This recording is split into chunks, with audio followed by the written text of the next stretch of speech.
Alrighty, so welcome to the anime build of my dreams. This here is a very hard-hitting, very versatile and agile light armor melee build. If you are familiar with the channel, you guys know that I have been a rapier player for a very long time, but I have been looking for a melee build that I can use with the rapier for quite a while. And with the addition of the Greatsword, this build is even better than I could have imagined. So we're going to go super in depth, go over my stats, my gear, my weapon choices, the passives. We also have a ton of combat footage to actually see the build in action, and we're going to commentate over those so that you guys can see exactly how to use the build and find your playstyle for it. But yeah, with all of that out of the way, let's go ahead and start out with the stats.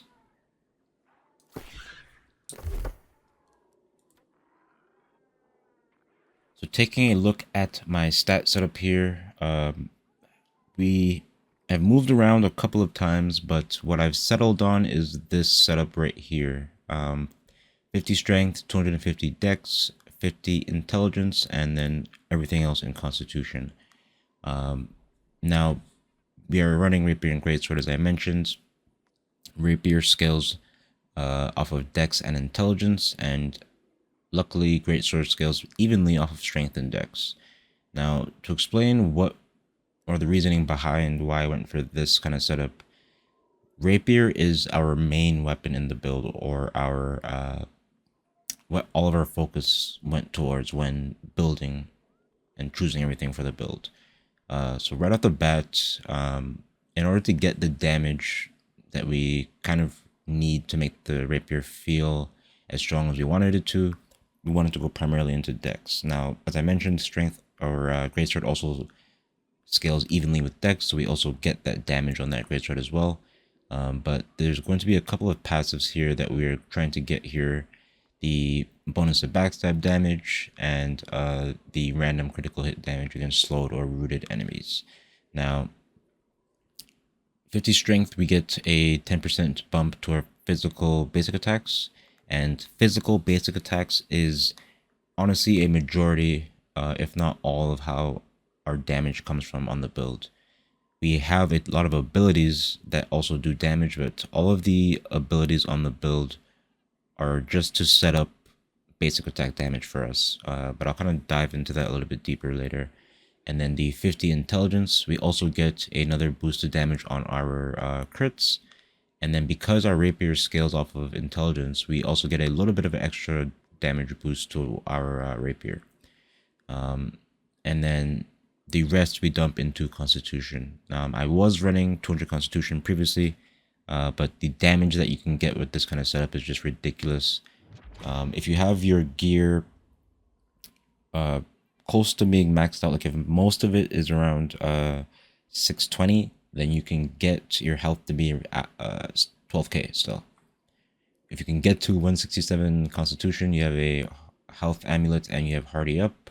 You can see that our health value is 12k, but besides that, the main thing we want to make sure to get is that critical damage reduction. Now, taking a look at the weapons, let's take a look at rapier first. This is a grace rapier build, and a lot of it is going into backstab damage, but this is a very similar, if not the same, grace setup that I run for most of my grace builds. We have everything into evade, everything into riposte and flush, and obviously to make sure to get that momentum. Swiftness is more important than ever this patch. This is how we maintain a lot of our agility on the build. If you can get into a little evade reset and get just 2 or 3 attacks by resetting your evade, and then you have to disengage, you'll have about 3 or 4 stacks of swiftness on you, and having that haste on you, super important for this build. Now, the next passive we have is Red Curtains. Critical strikes are just going to reduce those cooldowns, and then controlled breathing, and then taking a look at the blood side of On Guard, just to deal a little bit more damage to targets who are above half health, and then a little bit more cooldown reduction. Now, taking a look at Greatsword, there's going to be a lot to go over with this weapon. This I've changed a couple of times, but this is the setup that I've arrived on. It is a onslaught focused build, but as you can see, we still have a lot of stuff into Defiance. So let's talk about onslaught first. So we have Relentless Rush. This is an incredibly useful ability. Having as much gap closers on a melee only build is super important. Mobility is going to be the thing that gets you killed in most fights. So this, on top of the fact that the weapon perk for this removes roots, slows, and essentially just breaks you free out of those CCs, this ability is one of the biggest lifesavers on the build. Getting rooted by Void Screams, hatchets from the back, slowed from a variety of things, being able to just pop a Relentless Rush and break out of there is very, very useful. This also gives us Empower when we use it, and then we can root people when we are in onslaught stance. The heal is nice, but it's honestly not really super noticeable. You don't really want to be playing for the heal. If you can, you want to just avoid damage instead of trying to get into defensive stance and then use this ability, because it doesn't hit for a super high amount. But we also have Skyward Slash. Now this is one of the bread and butters of the build. As I mentioned, this is a backstab focused build with the rapier, and the way that we end up doing a lot of the damage is by pre-rending people up with this ability. If you hit a Skyward just in neutral stance or defensive stance, you will apply 2 stacks of rend, and then if you're in onslaught stance, you will apply all 3. Now, really quickly, I'll jump back here. We are running Sundering Riposte on our rapier here, which reduces or inflicts a 24% rend. Now, a lot of the things in the game, we don't know how they work. I've seen a couple of things about rend and people talking about what the max rend cap is, and I've seen the number 30% rolling around. Now, what I believe people are referring to are a single instance of rend that is stackable. You can only stack like abilities that have functionality like this, where you can apply multiple stacks of rends. So this or perforate, all of those abilities only apply 3 stacks of rend. But the thing about the way this setup works is, and I've tested this multiple times, Sundering Riposte actually applies a separate rend debuff to the target in addition to the 3 stacks of rend. So like I said, if you would assume that us getting to 15% rend and then applying a 24% rend, we would be well over the cap. I'm sure we are definitely still hitting the cap, but it is more than 30%. I'm pretty sure it's like closer to 50% because hitting somebody with a backstab with 2 stacks of rend and a riposte versus 3 stacks of rend and a riposte is a very noticeable amount of damage. So yeah, this is bread and butter. Also has a very, very nice stagger. I don't have the passives, and it's because all of these other passives are very, very important. As you can see, we have a lot of them here. But taking a look at the other things we have in the onslaught tree, we have step and strike, which is a very, very nice way to just beef up our heavy attacks. Critical comeback. Critical comeback is one of the best passives on this side of the tree. This is one of the only ways that we're able to survive in a light armor melee build. Being able to get a 300 health per second tick and then also stamina per second every 10 seconds is incredibly, incredibly useful for keeping us alive. So this is a must-have perk. Swift Onslaught, again, just more mobility, super important. Keen Posture, every time we enter Onslaught stance, our next hit will crit. And then Heavy Blade. Now, I'm going to talk about Aggressive Shift and Guarded Shift a little bit later once we get into the PvP commentary portion of the build video here, but just know that we have both of these passives. But taking a look at the Defiance side of the tree, Calamity Counter, again, no passives for this because we wanted to get more of the other passives in the tree, but a very, very useful ability. Perfect Vigilance, excuse me, is super, super good. Essentially, anytime you get hit at full health, whatever that damage was is reduced by 20%, and then you get another 3-second 20% fortify. So this passive is super, super good for just playing aggressive and opening up on the Greatsword. Whether you're in Defiance stance or Onslaught stance, this will proc. So you can use this a lot of the time to try to get the momentum to be swung in your way and get damage out early. On top of that, we also have excuse me, Wary Posture. So every time we enter Defiance stance, we also get a little bit more damage reduction. But we have Blade Honing just to get a little bit more damage. Unflinching Blade just to get that grit and inflict those bleeding stacks. Arrow Deflection, another super, super, super important perk. The fact that we were running a melee only build, the ability to block range attacks is, again, one of the only things that allows this to be possible on this setup. Being able to just throw up your guard and close the distance on people is the most valuable thing I think about the Greatsword. Yeah, Arrow Deflection, and then last but not least, we have Faultless Defender. Now, this perk and Guarded Shift and Aggressive Shift, we're going to talk a little bit more once we actually dive into the PvP portion. Now, taking a look at the gear, as you saw earlier, we are running Sundering Riposte on the Rapier, but we also are running Trenchant crits instead of Rogue, and then we also have Keen on there just to not only proc that Trenchant crits more often, but just to get more overall damage on a Rapier. But this is where a lot of our damage comes from. As I mentioned, Skyward is really the bread and butter for setting up our Rapier damage. And if you can get somebody fully rendered up and then hit them with a riposte into a backstab, it's just a ridiculous amount of damage you can do with this build. Taking a look at the Greatsword, we are running the named Greatsword Parry, which has the energizing counter perk on there, which is, again, just super, super, super valuable for just keeping us alive, being that we are only melee, which means that kiting is not really an option. But it also has vicious and thwarting strikes. Very, very nice Greatsword. You can pick this up from the last boss of Lazarus. I'm going to go over the gems in a second here, but taking a look at the gear. Now, this is a shirking fortification setup. Now, we're running 3 pieces of shirking fort. We have one on the helmet, gloves, and the leg pieces here. Now, before I go over the rest of the gear, I know a lot of people would say or ask, isn't freedom better? Freedom is obviously going to be a very, very valuable perk on any build. Doesn't matter what armor type you're running.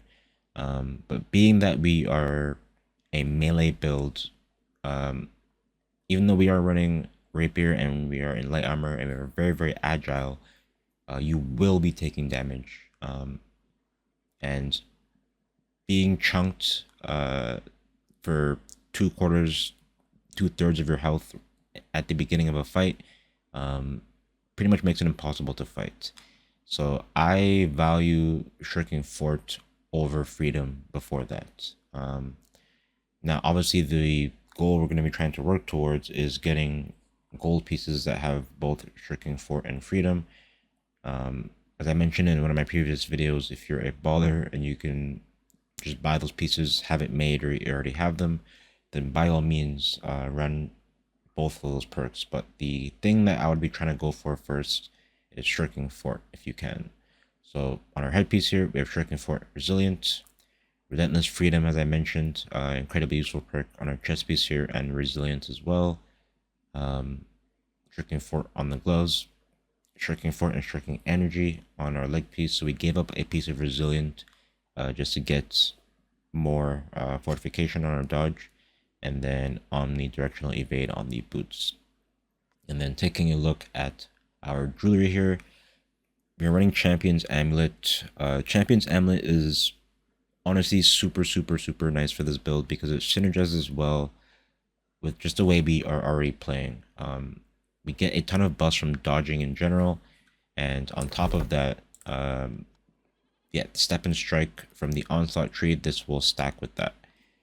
So if you can get 2 or 3 of these stacked up into a step and strike heavy attack on the Greatsword, it's how you will see me doing almost half of people's health sometimes with the Greatsword.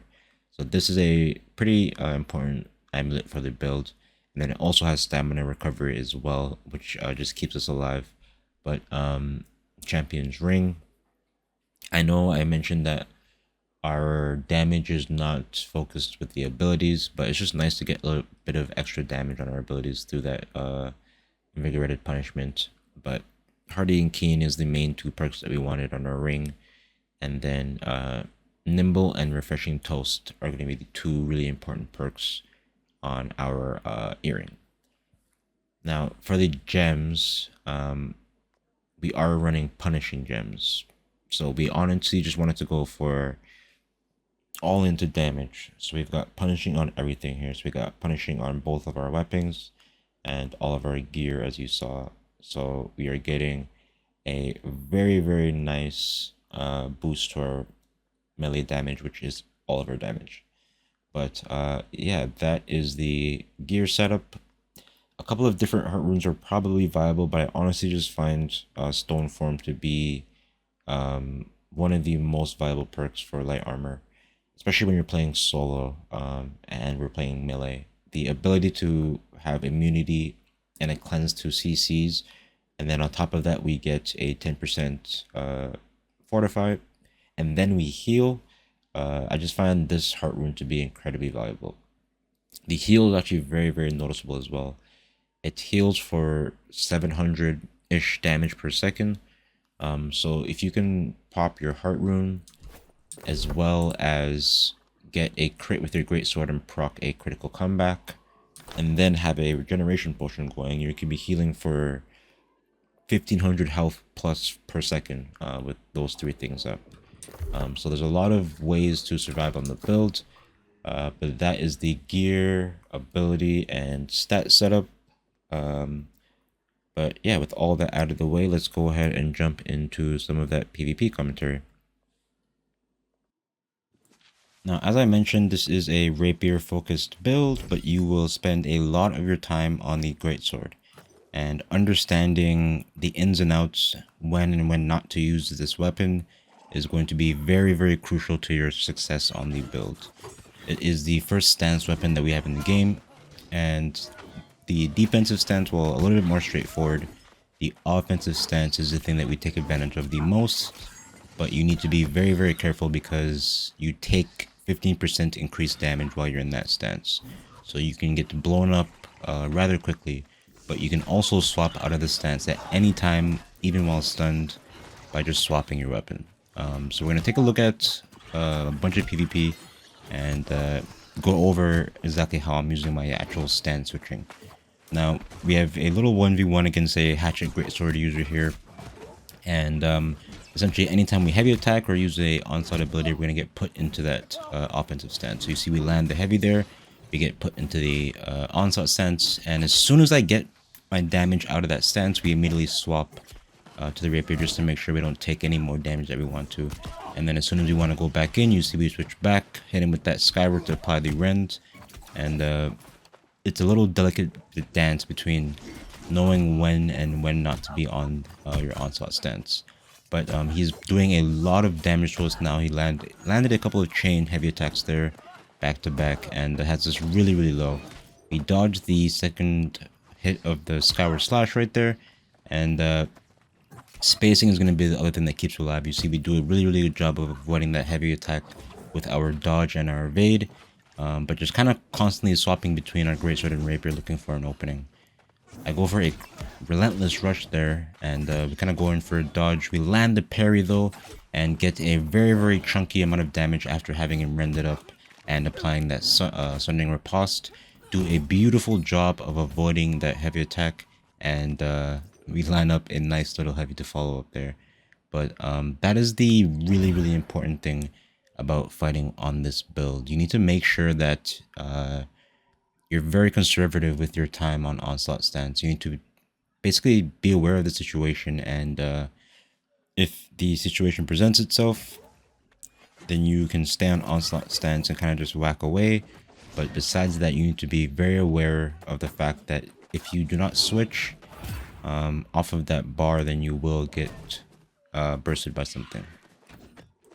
Against light armor users, is a little bit more of a high risk, high reward fight. You can see if you can just land just a couple of attacks in onslaught stance, you can finish off light armor users very, very quickly. But when it comes to medium and just more tankier setups in general, that's where you need to be a lot more conscious of how often you're in that onslaught stance, because while we can still definitely chunk tankier builds, we take way more damage than they deal to us. So one or two mistakes can kind of prove the end.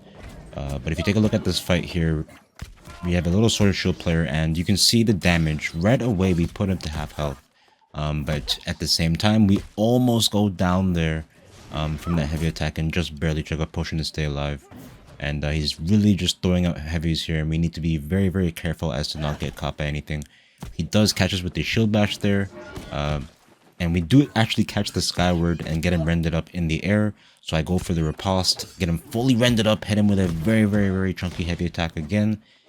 We use a calamity there just to make sure we don't get clipped by that relentless, but he's on a very, very low amount of health, and this is kind of where we go in for those Greatsword heavies to finish out the fights.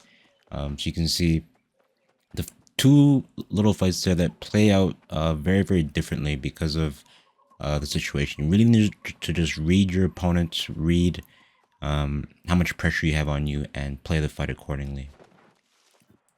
Now, when it comes to aggressive shift and guarded shift, a longer fight like a arena match is gonna really show why those two perks are so valuable.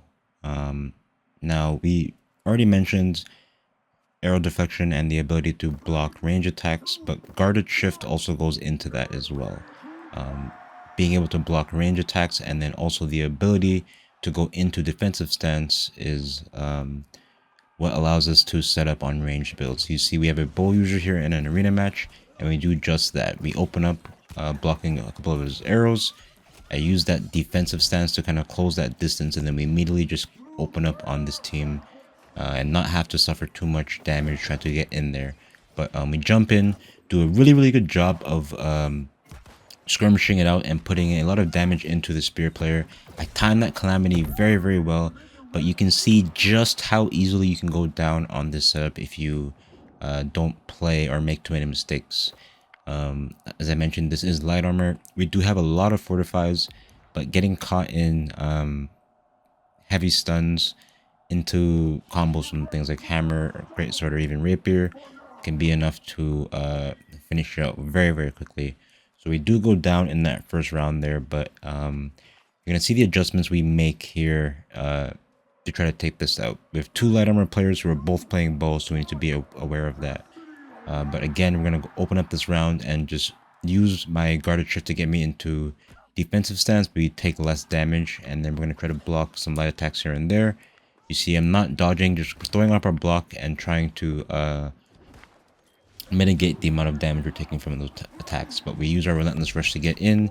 He does land the sticky bomb, but we use that riposte to negate the damage of it. And I can use my aggression with both of these weapons to take out that first opponent there.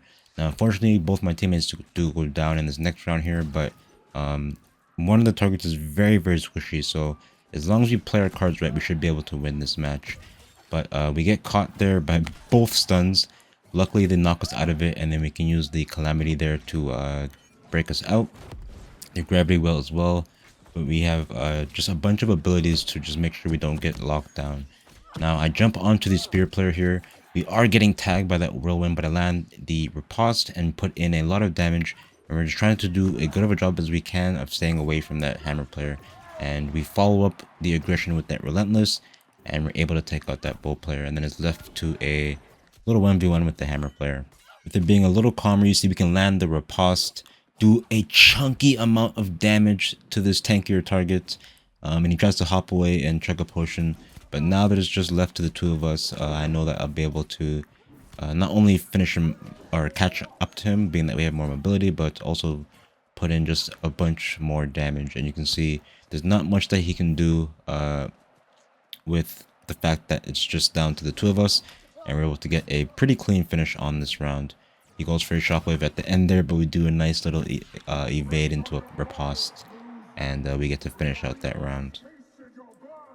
It may only be used a small percentage of the time, where you see we only guarded shift in the beginning of the match, but that can be all you need to finish out a kill. Once you can close the range on bow players or just ranged builds in general, you can then use your damage from that point on to finish them out. But jumping into this next round here, again, we're going to go ahead and jump into that defensive stance right away. Getting pegged by both ranged players here, so I'm kind of forced to take a little bit of cover behind this pillar. I go in for a relentless, and we get pulled back by that gravity well a little bit, but we are sticking hard on this musket player. Just barely avoid that grasping roots, and we can finish him out with, again, that aggression and that damage. We are really, really low on health, but knowing that we have way more mobility than this player here, we can pretty safely regenerate back our health. He goes for the shockwave, and we can block it with that calamity, and then me and this and my buddy here can just straight up finish him out with those greatsword heavies. And then with the last player here being left, we can finish him out. But yeah, you can see just how we can use the damage potential of this build to our advantage. Obviously, it's nice to have damage, but you need to be aware of how and when to use it. And then when it comes to the aggressive shift, all you need to do is land one heavy attack, which can get you into that cycle of heavy attacks. But jumping into the next round here, just once again, we just use that guarded shift to close that distance, throw out the relentless rush, and you see I disengage there, expecting some hits. We both land beautiful riposte there on both of those enemies. I actually go for a disengage where my buddy goes in for the offensive, and I'm going to go ahead and just ignore this hammer player and go straight for the bow player, as he's going to be a much, much higher priority target as compared to the hammer player. Very, very low on health. You can see we can keep up that aggression and momentum, being that we have two, not only mobility skills, but we have quite a bit of CC on this build as well. We get caught in not only the gravity well, but the grasping roots. My buddy thankfully finishes off the bull player, and we have to dodge our way out of the grasping roots, just barely make it out of there, and then we can go ahead and finish out that round. But a really, really nice arena match there to kind of show the all aspects of the build kind of in action there. Jumping into a bit of a tougher match though with a healer. They have a ranged player, a hammer player, and a healer. And we're going to go ahead and see, again, kind of all aspects of the build and how to play it in different situations. We have to kind of disengage out of that initial little brawl there, but we put in a bit of damage on the spear player who's chasing us, land the parry, and right away we can put in just a ridiculous amount of damage into him and finish out that spear player. Switch over to the healer. We almost finish her out as well with the Greatsword heavies.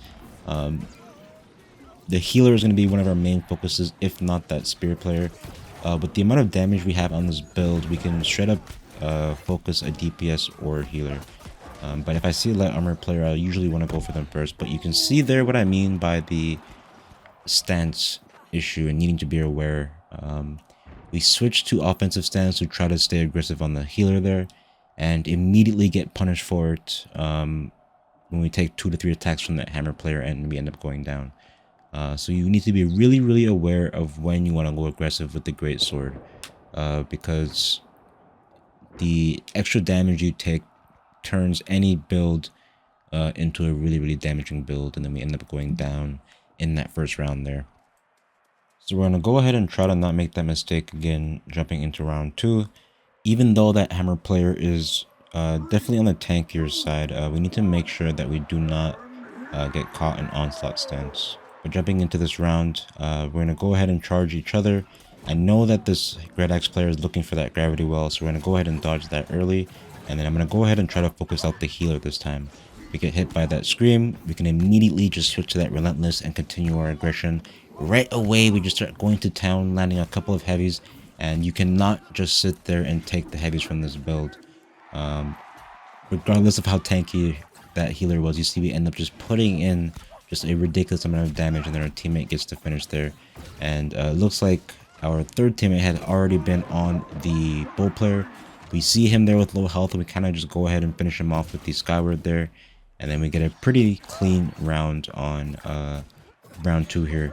But you can see that the beautiful thing about this build is previously, last patch and just in general with different builds, you would have to focus out the healer first. But we can either go for that healer or just straight up finish out a light armor DPS if we want to.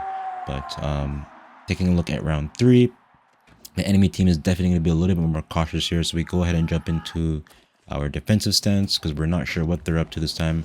He goes for a pretty nice grab wall. Our teammate goes for a detonate, gets a lot of damage in on both players there.